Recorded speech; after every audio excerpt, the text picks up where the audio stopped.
Welcome back to the deep dive. Ever feel like you're stuck in a no-win situation, like the odds are stacked against you? Happens all the time, right? Yeah, could be a tense negotiation at work or a disagreement with a client. Heck, even just dealing with a stubborn toddler. Oh, tell me about it. Toddlers are master negotiators. Uh-huh, right. But today we're going deep into these power dynamics. We'll be using this article by advocate Shivam Shukla, Navigating Authority. It's a fascinating look at fairness and strategy, especially in advocacy. This Shukla guy, he's got some really insightful stuff in there, some surprisingly practical advice for anyone who's ever felt, outmaneuvered or underestimated. Absolutely. And he kicks things off with this intense anecdote about facing a judge who, well, let's just say, wasn't exactly thrilled with Shukla's legal reasoning. Oh, sounds juicy. Yeah, so instead of, addressing the arguments head on, this judge, he uses a minor procedural error to completely derail the whole case. Even throws in some personal jabs about Shukla's competence. Classic power move. You see this kind of behavior everywhere, not just courtrooms. Someone in authority feels threatened.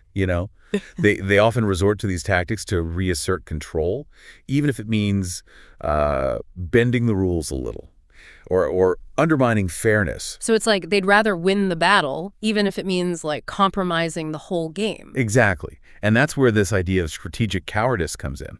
It's a provocative term, for sure, but it really gets at how power dynamics work in the real world. Okay, so break this down for us. What exactly does Shukla mean by this strategic cowardice? Is he saying we should all just become, like, meek and submissive whenever we face authority? No, not at all. It's more about recognizing when to yield, when to pick your battles, and when to play the long game.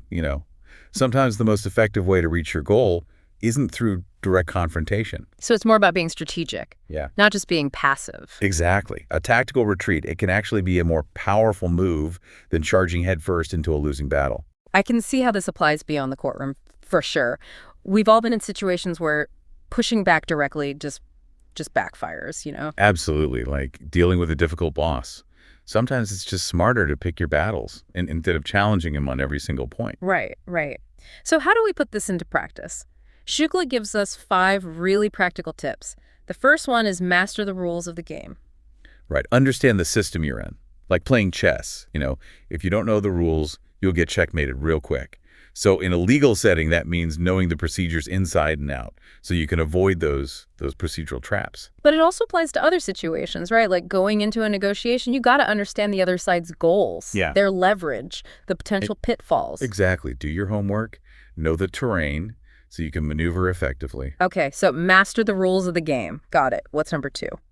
Shukla calls it balance assertiveness with humility. Ooh, sounds tricky. It is. You got to be confident in your abilities. Advocate for yourself, but also be respectful of authority. Avoid coming across as arrogant or confrontational.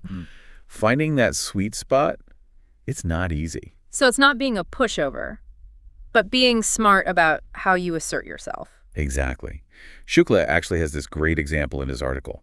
He was representing a client in a complex commercial dispute, and the opposing counsel, this guy was known for being super aggressive, intimidating. I can already feel the tension. Right. But Shukla, he took a different approach. He did his research on this opposing counsel, like looking for common ground, areas where they might agree. So playing the long game, building rapport, even with someone who seemed like an adversary. Exactly. And it worked.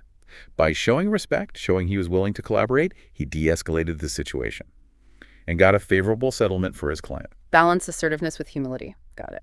What's the next one? This one's called play the long game. Definitely sensing a theme here. Strategy, thinking ahead. Absolutely. Sometimes you have to be willing to lose a small battle to win the war. Building that reputation for competence, integrity, even if it means making concessions in the short term. It's not being a doormat. It's understanding that sometimes the most strategic move is to yield, regroup, and live to fight another day. Exactly. And remember, every interaction, every case, every negotiation, it all builds your reputation. You consistently show those qualities, competence, integrity, fairness. People will respect your judgment, your expertise, even if they don't always agree with you. Makes sense. It's like investing in your credibility over time. Yeah. So when you do have to take a stand, people are more likely to listen. Okay, so that's 3 down. What are the last 2? Here's where it gets really interesting. Number 4 is understand the human element. Sounds pretty broad. What's he getting at there? It's about remembering that even judges, bosses, clients, they're all human beings. They have their own motivations and insecurities. So see them as people, not just as figures of authority. Right. And that can be a powerful shift. You step outside that adversarial dynamic, and you start to understand what's driving their behavior. Maybe that judge is under pressure from a higher court, or maybe that client's got some personal stuff going on. So it's about empathy, even when you're in a situation where you feel like justified in being angry or frustrated. Exactly. Hmm. And sometimes that empathy, it can be the key to finding a solution that works for everyone. Remember that story about the judge and the procedural error? Yeah, it seemed like a pretty blatant power move. It was. But Shukla realized later that the judge might have felt threatened by his legal reasoning. It challenged a precedent.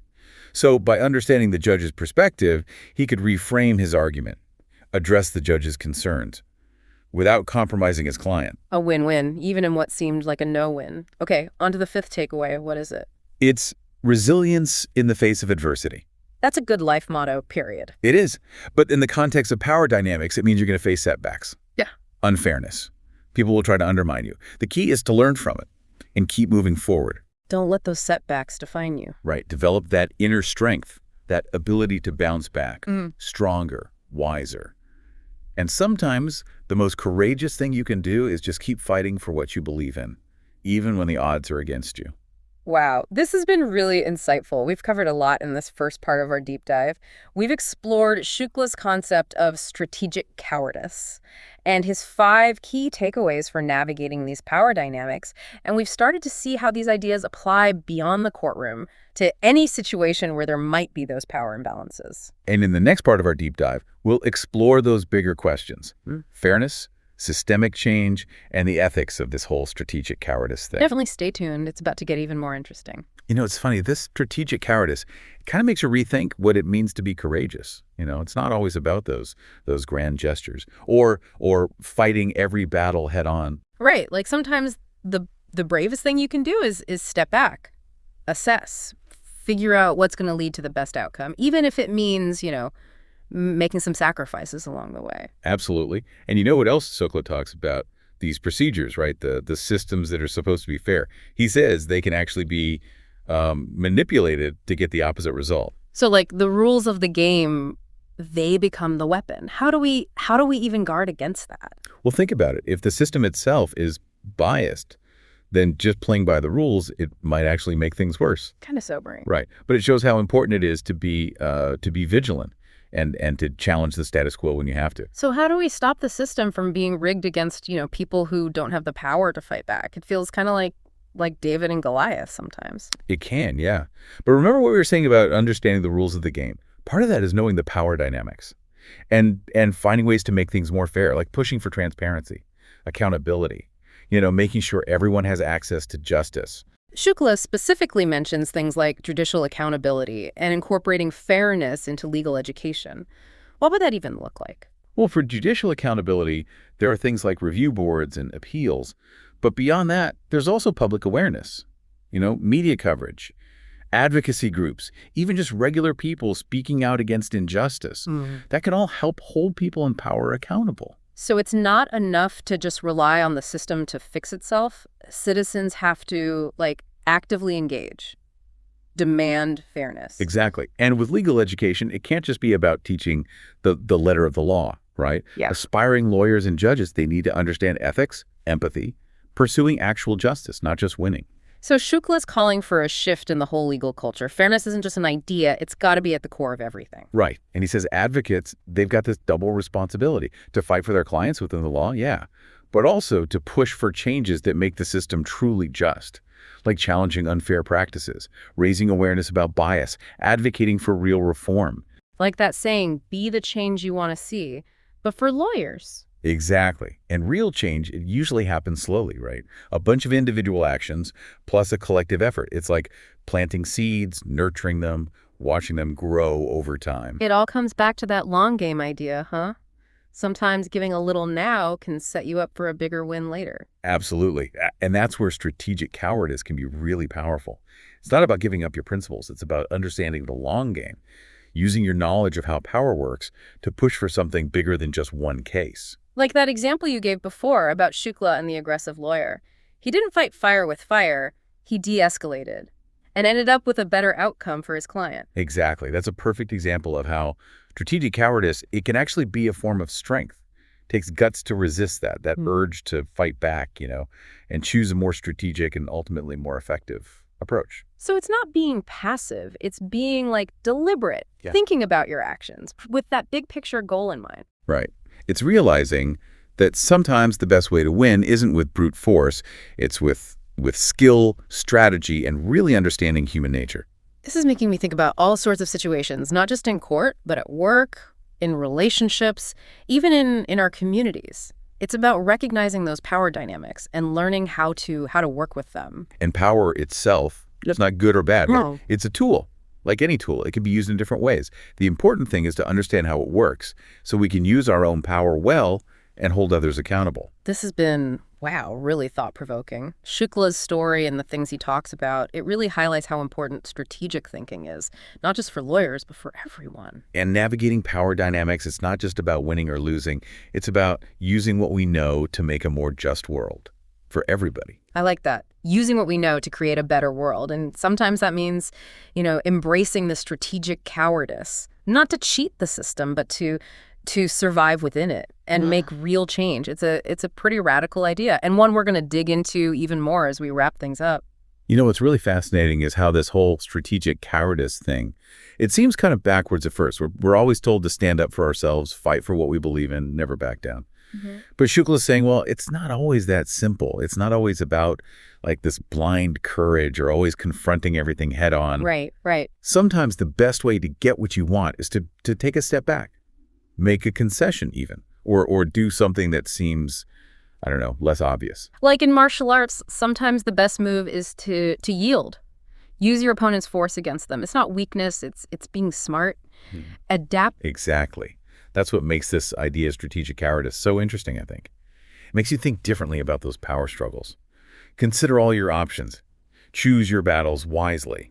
It's understanding that sometimes the bravest thing you can do is to choose the path of least resistance, not because you're scared, but because you really understand the situation and you're committed to getting the best possible result. This is really making me rethink some of my own experiences with power dynamics. I bet our listeners are doing the same. Okay, so we're back. And I gotta say, I'm still kind of chewing on this whole strategic cowardice thing. It's such a powerful phrase. It really makes you rethink those ideas of like strength and courage, especially when you're up against these huge forces, systems that feel like rigged against you. Right. Sometimes the best way to make change isn't, just charging in. It's about being more calculated, picking your battles, even making concessions sometimes to get to that bigger goal. Yeah, like playing chess, not checkers. Yeah. Thinking a few steps ahead, anticipating your opponent's moves, setting yourself up for that long game. Exactly. And it takes self-awareness too, Got to know your own strengths, your weaknesses, but also the other person's motivations, their vulnerabilities. It's about being strategic, not just reacting. And this brings up a question for me. What about the ethics of this strategic cowardice?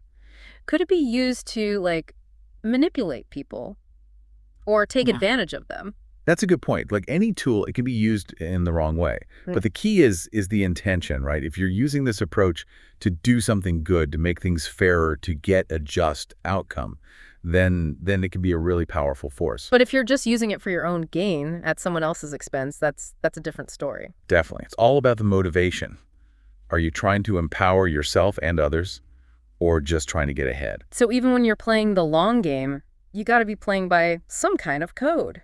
A set of principles. Absolutely. It's not just about winning. It's about winning the right way. Okay, so how do we actually use these ideas? We've all been in those situations where we feel powerless or frustrated, like the odds are just completely against us.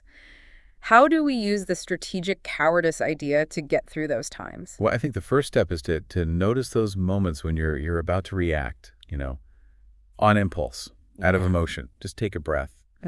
And ask yourself, what's the smartest move here? What's the long game?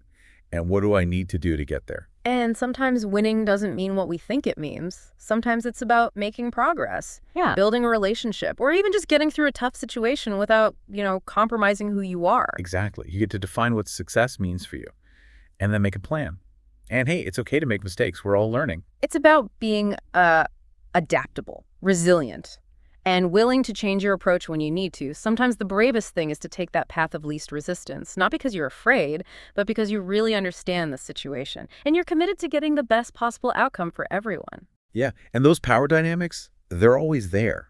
Whether we see them or not, the more we understand them, the better we can navigate them and use our own power responsibly. Shukla's story and everything he talks about in his article, it's really valuable for anyone who's ever felt, I don't know, outmaneuvered, underestimated, or just frustrated by the way power works in the world. This whole idea of strategic cowardice, it reminds us that sometimes the best way to create change isn't the most obvious one. It's about being willing to think differently, challenge what we think we know, Ugh. and just take a more nuanced approach to all this power stuff. It's about understanding that sometimes the most courageous thing you can do is to choose that path of least resistance. Not because you're weak, but because you get it. You understand the bigger picture, and you're working towards something better. And it's a journey, right? Not a destination. We're all figuring this out as we go, learning how to use power well, Yeah. ethically. This has been a really fascinating deep dive into, well, the dynamics of power. We hope you found it insightful, something to think about, and hey, maybe even a little empowering. So next time you're facing a tough situation, think about this strategic cowardice idea. It might be the key to finding a better way forward, a way to navigate all this complexity of power and influence in your own life. Thanks for joining us.